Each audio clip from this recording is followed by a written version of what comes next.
Jaya Radha Madhava Kunja Vihari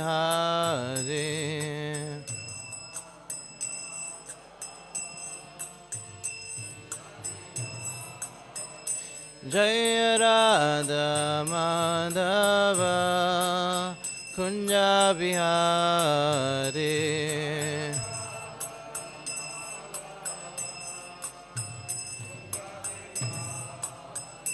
Jaya Gopijana Vallabha Girivardhari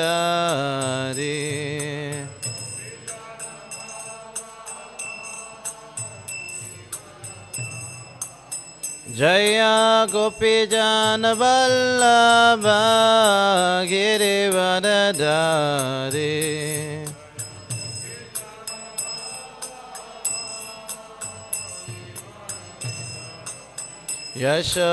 Yashanandana Vraja Janarajana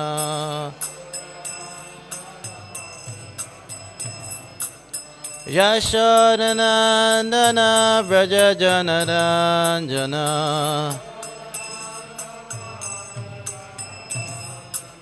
Jamuna Tira Vanachari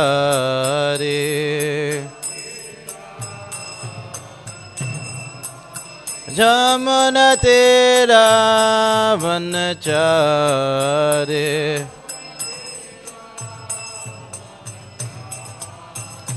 Jaya Radha Madhava Kunja Vihari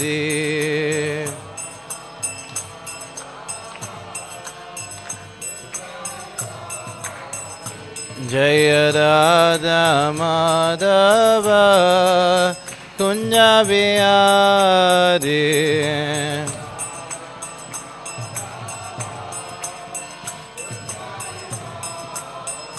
Jaya Gopijana Vallabha Girivardhari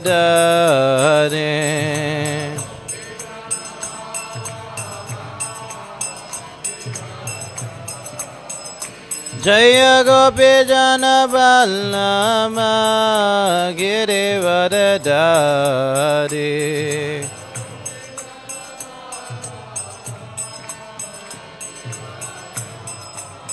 Yashodhanandana Braja Janaranjana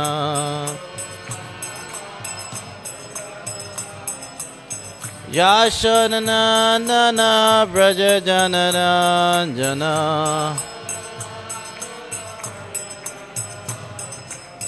Jamuna Tira Vanachari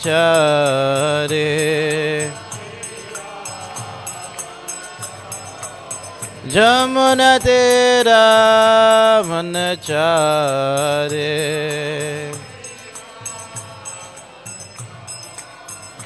Jaya Radha Madhava Kunja Vihari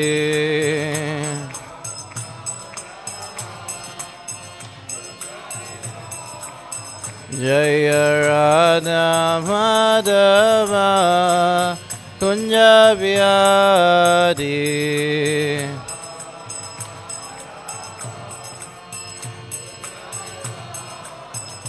Jaya Gopijana Vallabha Girivardhari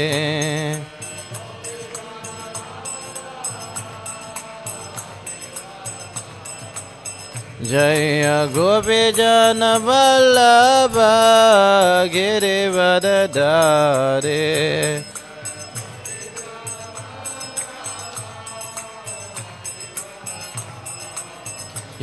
Yashanandana Braja Janaranjana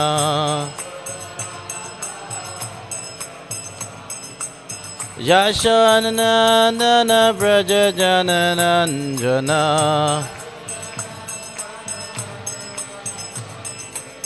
Jamuna Tira Vanachari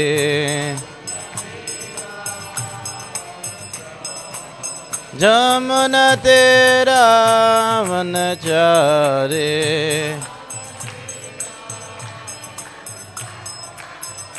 Hare Krishna, Krishna Krishna, Hare Hare, Hare Rama, Hare Rama, Rama Rama, Hare Hare.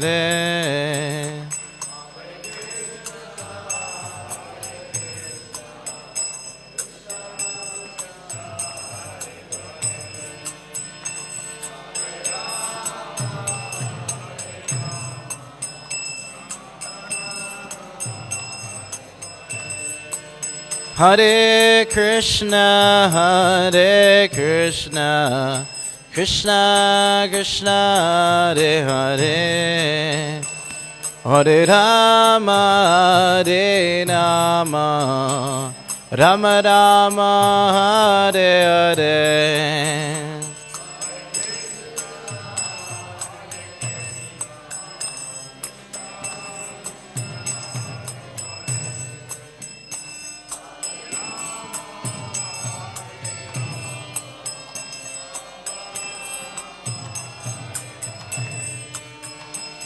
Hare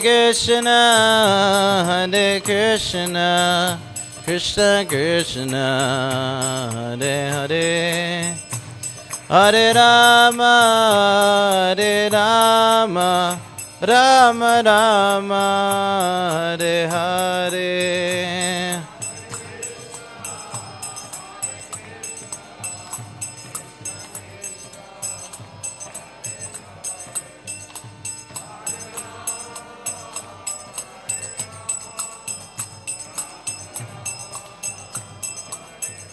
Jaya Jaya Prabhupada, Prabhupada, Prabhupada, Jaya Prabhupada.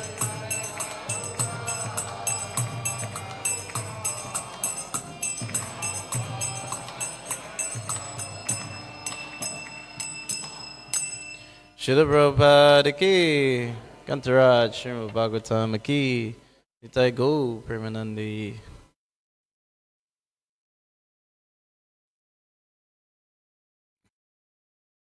Om Namo Bhagavate Vasudevaya. Om Namo Bhagavate Vasudevaya.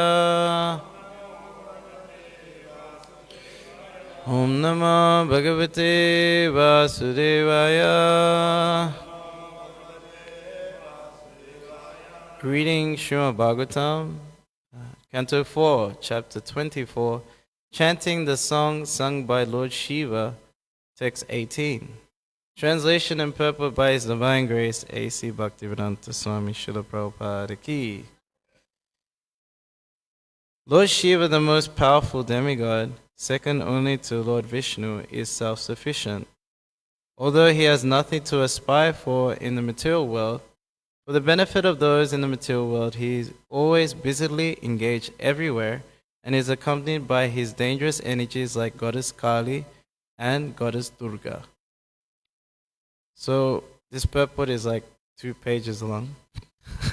So what I'll do, I'll break it up and speak after each paragraph. Is that okay? Okay. Purport. Lord Śiva is known as the greatest devotee of the Supreme Personality of Godhead.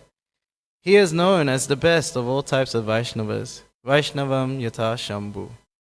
Consequently, Lord Śiva has a Vaiṣṇava sampradāya, the disciplic succession known as the Rudra sampradāya.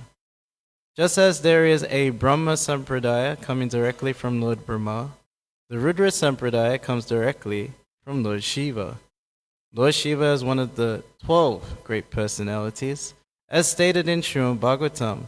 Swayambhu Narada Shambhu Kumar Kapila Muni Palada Janako Bhishmo Bali Vaisaki Vayam. These are 12 great authorities in preaching God consciousness. The name Śambhuḥ means Lord Śiva. His disciplic succession is also known as the Viṣṇu Swami Sampradāya, and the current Viṣṇu Swami Sampradāya is also known as the Vallabha Sampradāya.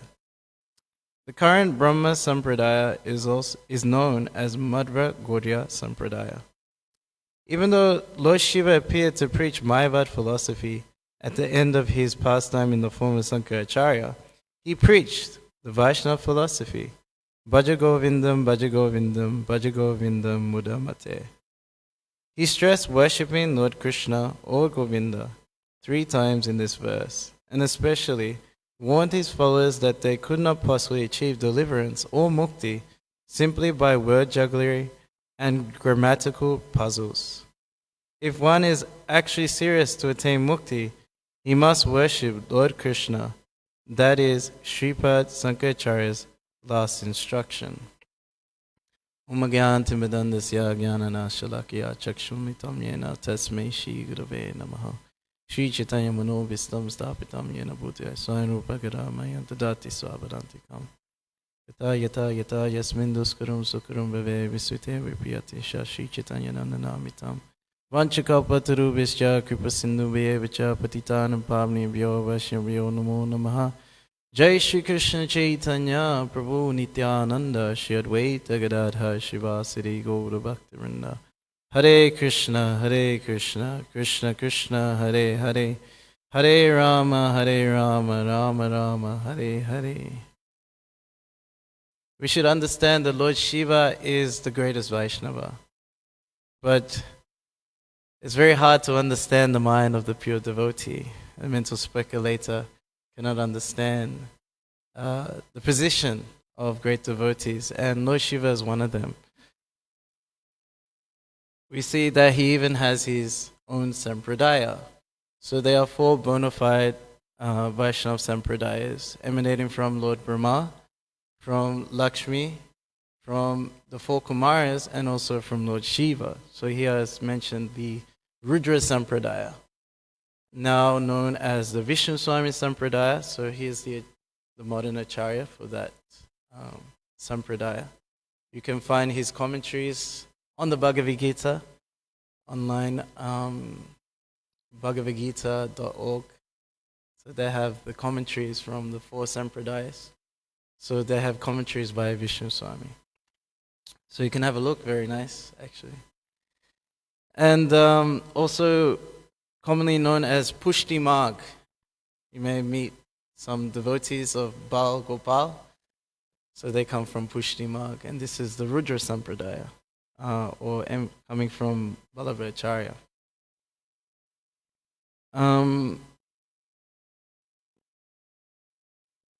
We have an incident in the Chaitanya Charitamrita where Lord Chaitanya met with Vallabhacharya.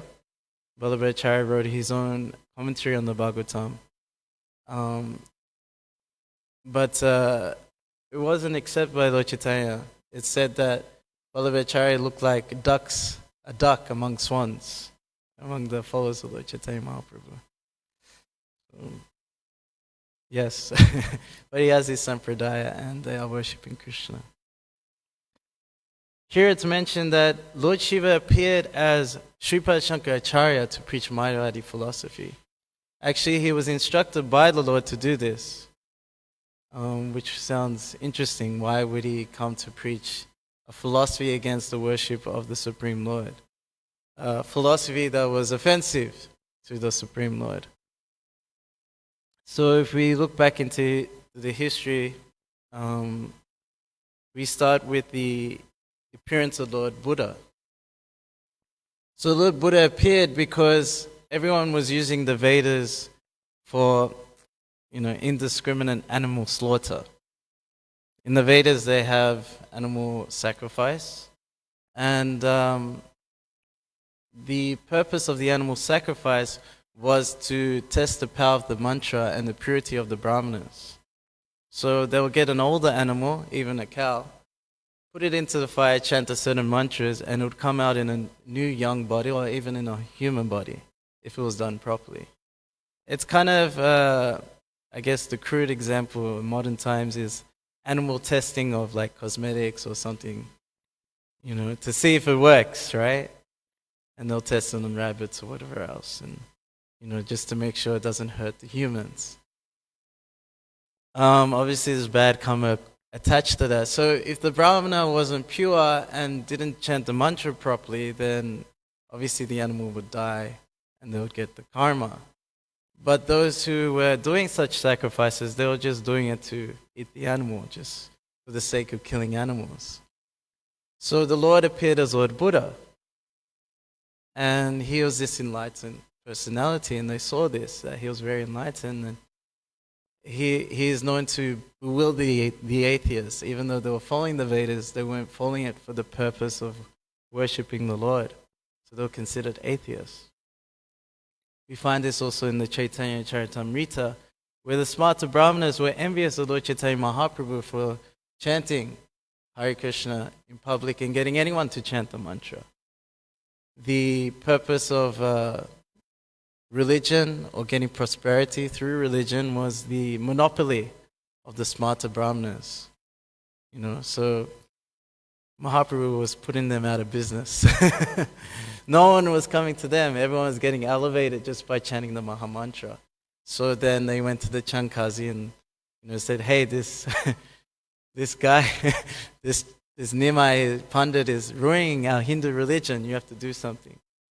And it was funny, the Chankazi thought hey, I thought he was one of you guys, but no, he's ruining everything. You're in charge, you're the king, you have to make sure everything is in order.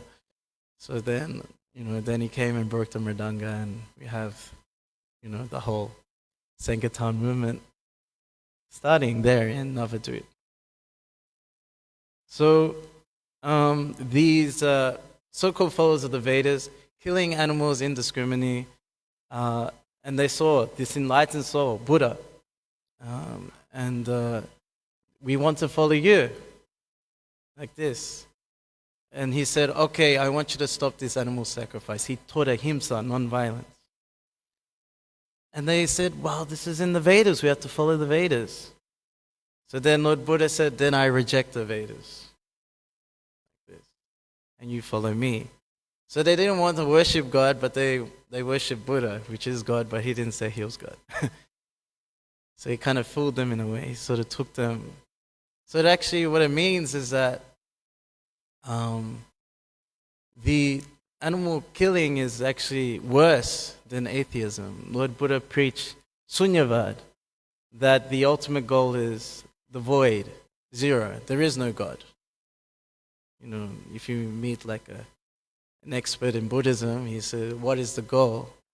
And he'll say well, just like this candle, and then you extinguish it. That's the goal of Buddhism. You become nothing. So there's no God, there's no soul. It's just suffering in this material world, and just end it all. So this philosophy is if someone's banging their head on the wall, and they're hurting themselves, hey, you're hurting yourself here. Well, what do I do with my head? Just stop, just stop everything. Just stop all activity, nothing. Just do nothing, please. So that's Buddhism. So the Lord had Sankaracharya to appear to preach Mayavad, or not that there is no God, but you are God.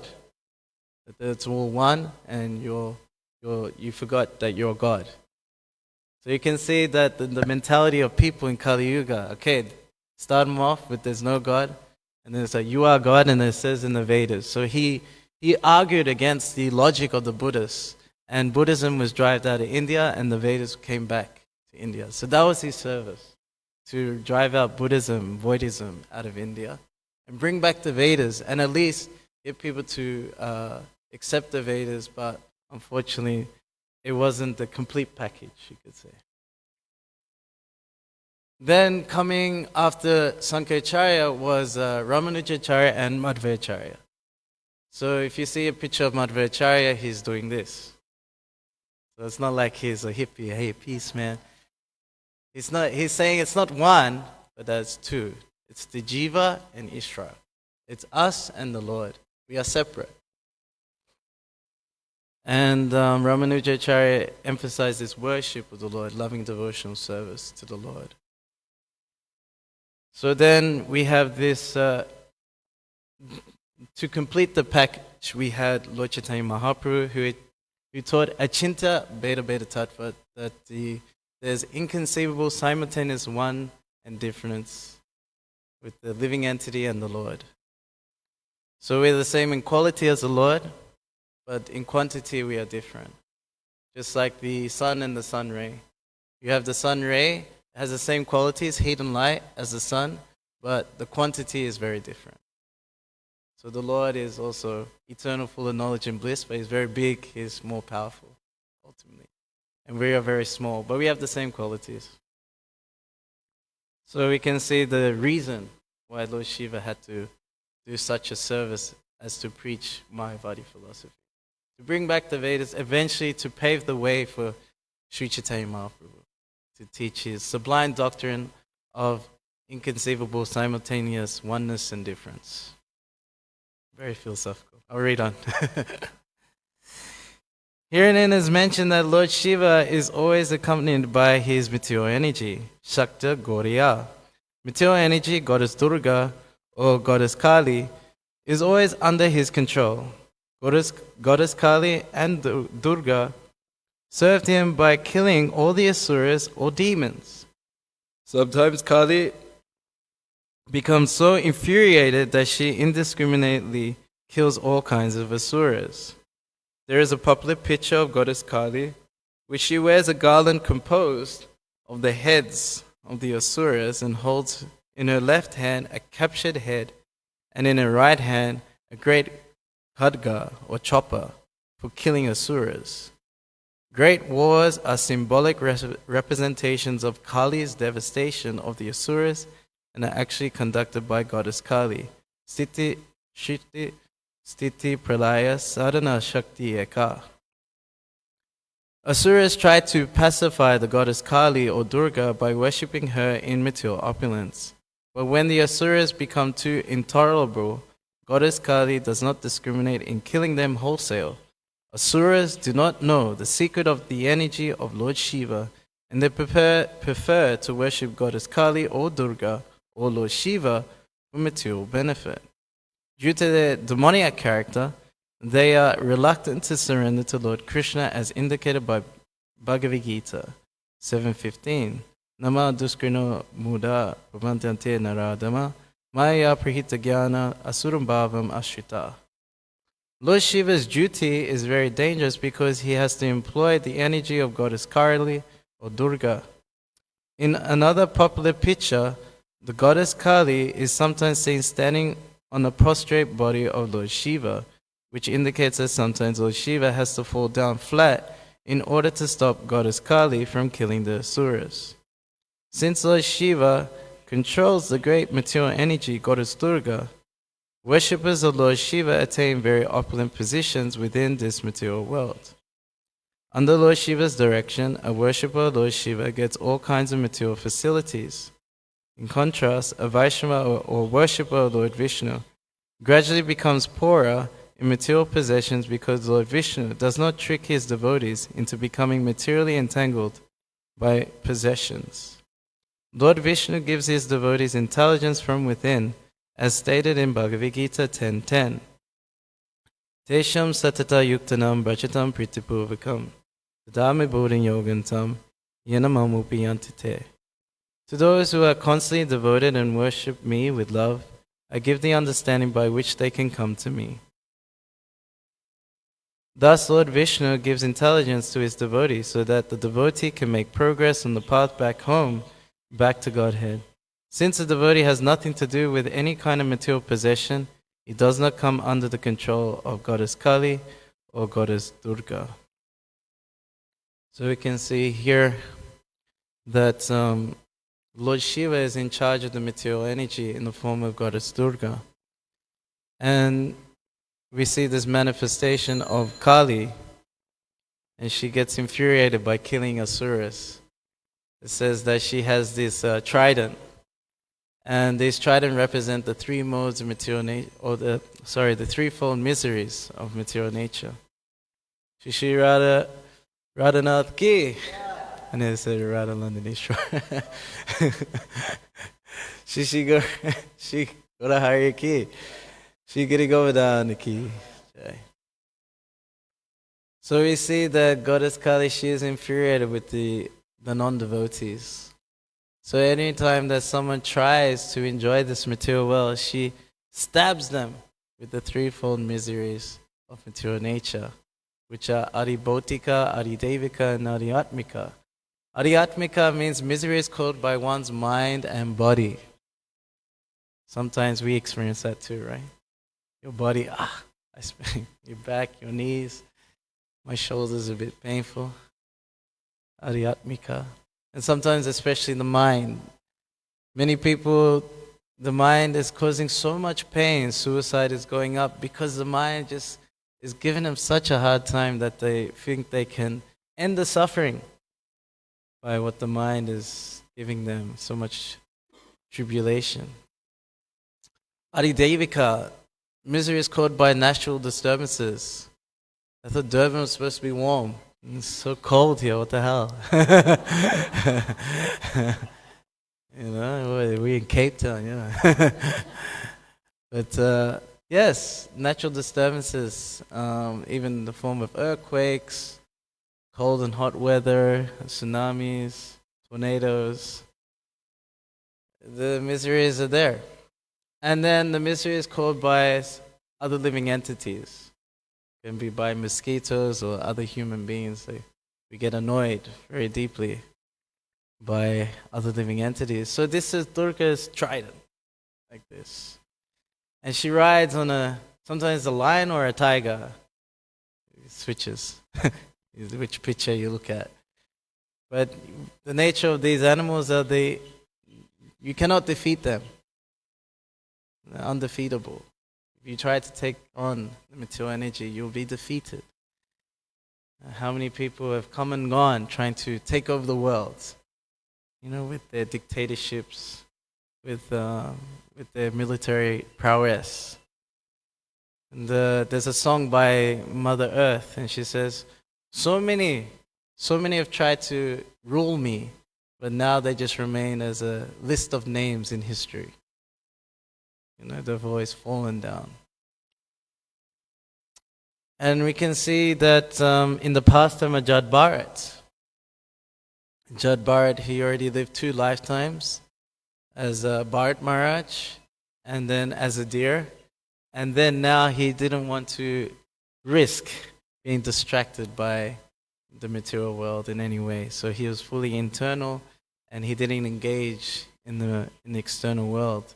So he was born in a Brahmin family, and his father tried to train him to become a very good Brahmin, but he just did everything opposite. He didn't want to be socially acceptable. And his siblings didn't like him very much. When his father passed away, they took over the field that his father owned, and they employed him as a scarecrow. He's like, yeah, whatever. They would give him like old dried up rice, and he'd just eat it. He wouldn't care. He didn't care about any bodily necessity. But he was always internally worshipping the Lord. So, at the same time, there were some dacoits. And dacoits are like gundas, mafia, whatever. And they worship goddess Kālī. And they wanted to do a human sacrifice. So they needed to find a human who was like nearly an animal. And they walk through this field and they find Jad Bharat. Yeah, he looks like a good specimen, a good person for the sacrifice. And they come with us. Yeah, of course, they come with him. They tie him up and they prepare him for the sacrifice in front of the deity of Kālī. And just he's about to put the sacrificial knife in Jad Bharat's body, then the deity just explodes and Kālī herself just comes out, coming by her like associates, the hobgoblins and stuff. And she just starts chopping all their heads off, and the blood is spilling out, and the hobgoblins are drinking the blood from the heads and everything like that. And she's like, how could you do this? How could you try and kill a pure devotee of my master, Lord Viṣṇu? Jad Bharat, being oblivious to everything, he didn't even say thank you, he just walked off. So we can see that the material energy is very difficult to overcome. Devyeshi gunamaya mamaya duratya mamaya rantate maitam tarantite. That just by surrendering onto the Lord, one can easily overcome the material energy. And we see here that the material energy is so fierce that she would wholesalely just kill the asuras left, right, and center. It said that the manifestation of war, of like millions of people being killed wholesale, is that manifestation of Durga Devi. The Lord Śiva has to pacify his consort by just lying down calmly, that she realized, wait a minute, this is my husband here, I should calm down.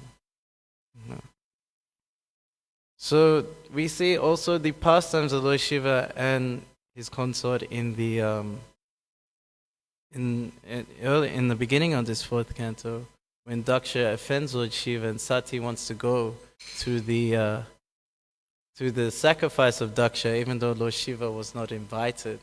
Lord Śiva warned Sati, you'll be offended. And she was offended.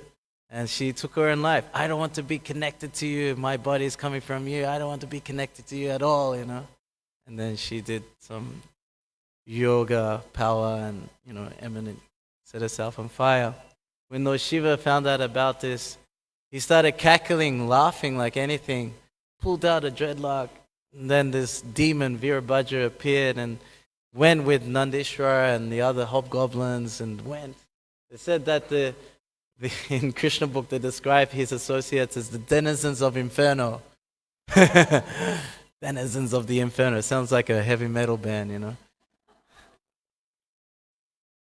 And they went to the sacrifice of Daksha and they fought with the Brahmanas. And these Brahmanas, Brigu, they had like they threw something into the fire and they had their soldiers and they were fighting. And they captured, the different Brahmanas. Someone had got their teeth punched out. Another guy, it was like a whole battle going on. And they caught Daksha. This Virabha caught Daksha, put his head where you would sacrifice an animal. And then he was trying to cut his head. It was really hard, because he was so powerful personality. Daksha eventually cut his head off. And then Lord Śiva came and he understood that Daksha was a Prajapati and was essential to the population of the universe. So he eventually gave him the head of a goat. He had to live like that. So a very obscure personality, Lord Śiva. Very hard to understand. How is this a pure devotee? What is he doing here? But we see that even in in the Padma Purana, he teaches his wife, Aradhananam Savisham Vishnu Aradhanam Param Tasma Pratanam Devi Tadanam Isamachanam, that the greatest worship is of Lord Viṣṇu. But greater than that is the worship of that related to Krishna, the Tatiya, the devotees of Krishna, to become a devotee of Krishna. So this is the best way to become opulent, actually. Pariksha Maharaj asked Shukadeva Goswami, it looks like the worshippers of Lord Śiva are more rich than the worshippers of Lord Viṣṇu. But Lord Śiva, he lives under a different tree. He stays in the crematorium. He's living like a poverty-stricken person. But his followers are rich. Whereas those who worship Lord Viṣṇu, they are more poverty-stricken. They're considered like sadhus. They're living in the street begging like this. So I don't understand. So then Shukadeva Goswami talks about the pastime of Siddhama Vipra.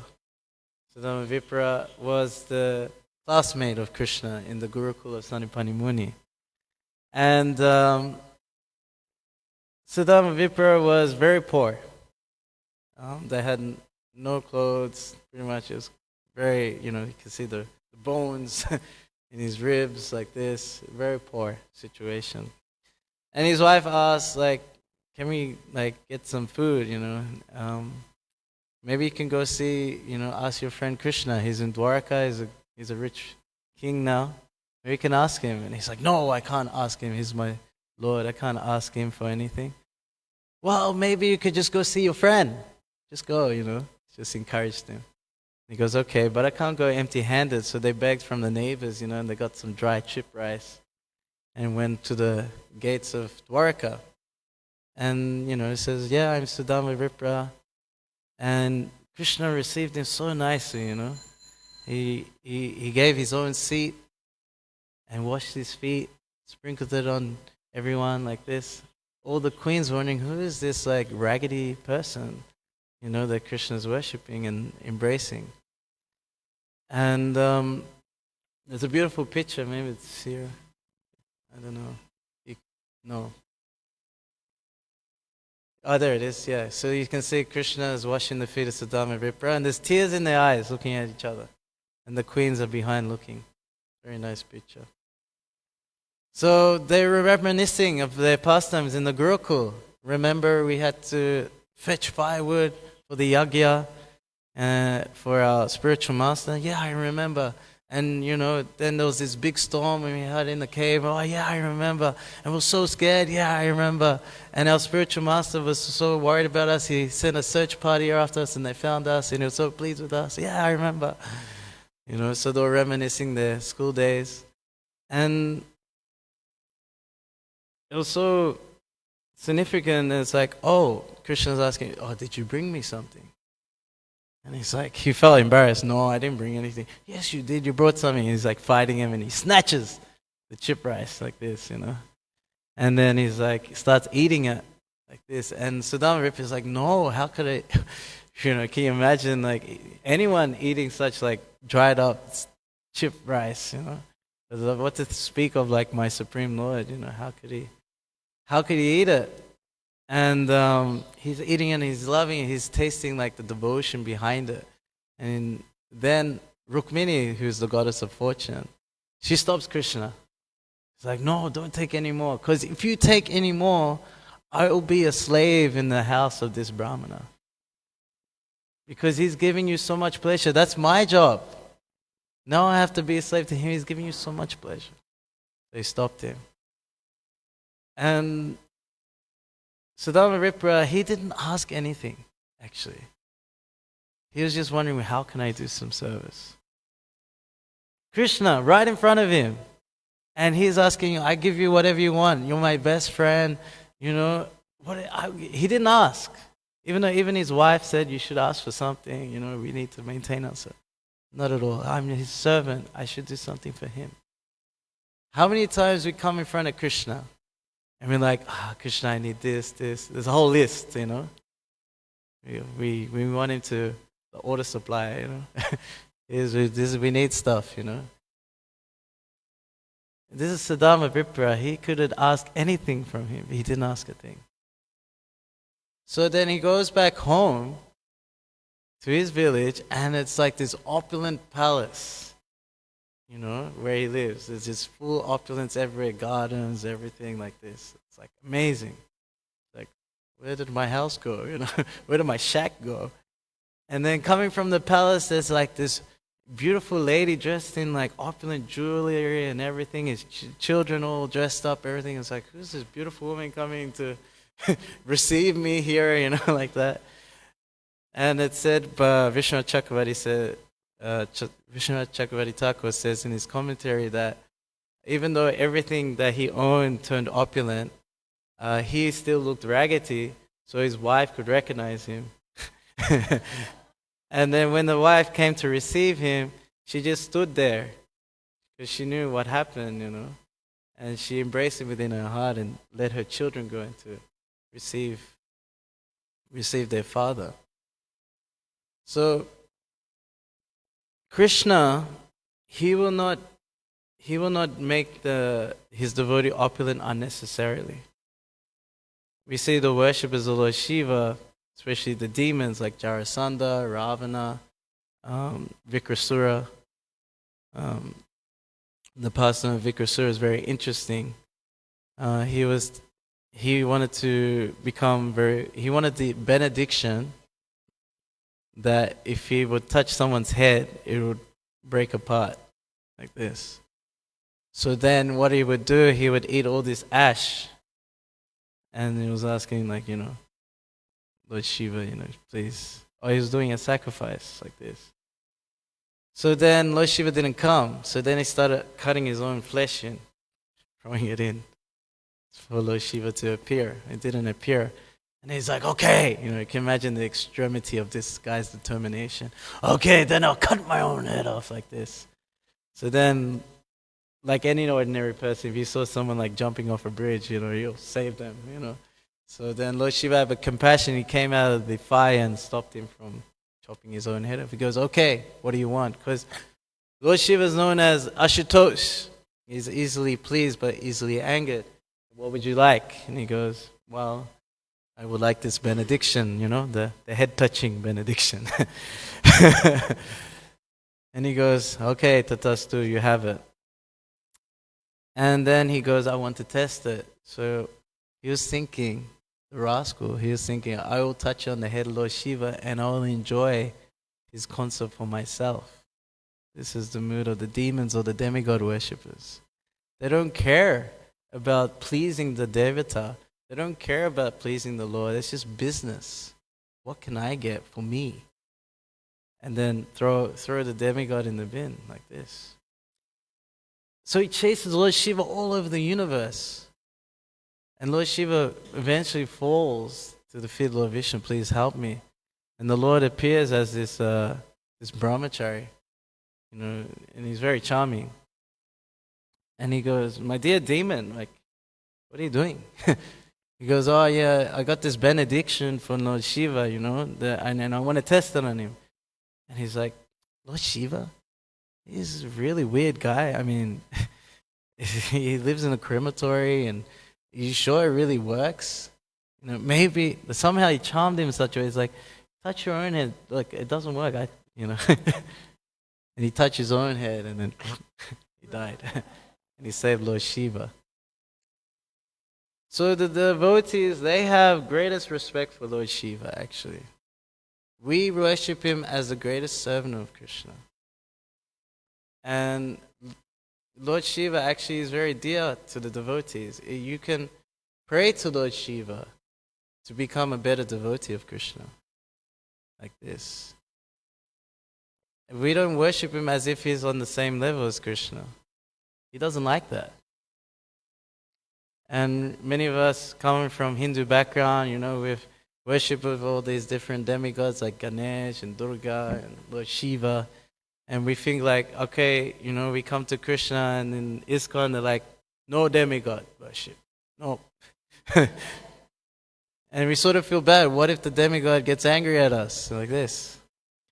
So I heard an example by Swami Peru that he gave the example of like traditional marriage, So the daughter is given to a man and they marry, and she moves away from home and she lives in the house of the husband. So she's there, and then she sort of feels like, oh no, maybe I turned my back on my family. I'm just looking after my husband and his family now. And then she goes back to her house. What would her family say? What are you doing here? You left your home? You left your husband? No, I felt bad. I'm not serving. No, you go back. Like this. You serve your husband faithfully. So in the same way, when someone who's been worshipping demigods before, and they finally come to Krishna, their worshipful Lord, they feel very happy for that devotee. They want to help that devotee. Like that. Like you finally did it right. This is the best thing you can do in your life. Like this. Just like, the family is happy if the daughter is away from home and serving the husband and being dutiful there. So I'll just finish the purport. Lord Śiva is also in charge of the tamagun, or the mode of ignorance in this material world. His potency, the goddess Durgā, is described as keeping all living entities in the darkness of ignorance. Yadevi sarva bhuteshu nidra rupam samstita. Both Lord Brahmā and Lord Śiva are incarnations of Viṣṇu, but Lord Brahmā is in charge of the creation, whereas Lord Śiva is in charge of the destruction, which he carries out with the help of his material energy, goddess Kālī, or goddess Durgā. Thus, in this verse, Lord Śiva is described as being accompanied by dangerous potencies, Shakti Goriya, and that is the actual position of Lord Śiva. So I'll just narrate one more pastime from the Krishna book. So Brigha Muni and some other sages were deciding who is the Supreme. Is it Lord Brahmā, is it Lord Śiva, or is it Lord Viṣṇu? And so Brigha Muni was delegated as the one to find out. Okay, go and find out. So then he went to the abode of Lord Brahmā. And he is the brother. Brother? Yes. Son. Son, right? Son of Lord Brahmā. And Lord Brahmā, he received him and he was expecting Brigha Muni to show some respect, but he didn't. And Lord Brahmā was really angry. He's like, "What the hell are you doing here? Why you didn't respect your own father like this?" But he was able to control his anger. So, okay, it's my son. Okay. So he saw, okay, he got angry, because I didn't respect him properly. I didn't pay obeisance. I was like, in the mind, being disrespectful. So then he goes to see his brother, Lord Śiva, because Lord Śiva comes from the forehead of Lord Brahmā. And Lord Śiva was like, "Oh, my dear brother, Brigha Muni, you have come." And he, wanted to come embrace him. And Brigha Muni, "Don't touch me. Look at you, covered in snakes. You live in crematorium, covered in ash. Like, disgusting, like this." And Lord Śiva goes so angry. His eyes turned red and everything. He was about to kill him on the spot. Then his wife, Parvati says, "No, calm down. This is your brother. Don't kill him, He said, "Oh, okay, So he said, okay, Lord Śiva got upset. And then he comes to the abode of Lord Viṣṇu and he's lying on an antastesh and his feet are being massaged by Lakshmi Devi. And then he walks right up to Lord Śiva and then kicks him in the chest. Like this. Lord Viṣṇu, sorry. I mean, so many lords. So he kicks Lord Viṣṇu right in the chest, like this. And then, the Lord Viṣṇu just sort of opens his eyes and he sees Brigha. "Oh, Brigha Muni, you've come. Brahmana has come. Sorry, I didn't receive you properly. Your foot touched my chest. My chest is hard as thunderbolts. It hurt your feet." And he starts massaging his feet like this. He goes, "You Brahmanas are the most worshipful people. I mean, I would do anything for you," pretty much like this. It was like a whole statement by the Lord, and Brigha Muni was in tears like this, of ecstasy, out of seeing the tolerance of Lord Viṣṇu like this. Lord Lakshmi Devi wasn't too happy about it. She cursed the Brahmanas to always be poverty-stricken because of this. But Lord Viṣṇu very proudly carries this mark of Lord Brigha Muni's feet on his chest to always remind others how worshipful the devotees are. So Brigha Muni's conclusion was that, yes, Lord Viṣṇu is supreme because he has supreme tolerance, like that, out of the three deities. So I'll stop here. It was a big purport, a lot of information. If anyone has a question, you can ask.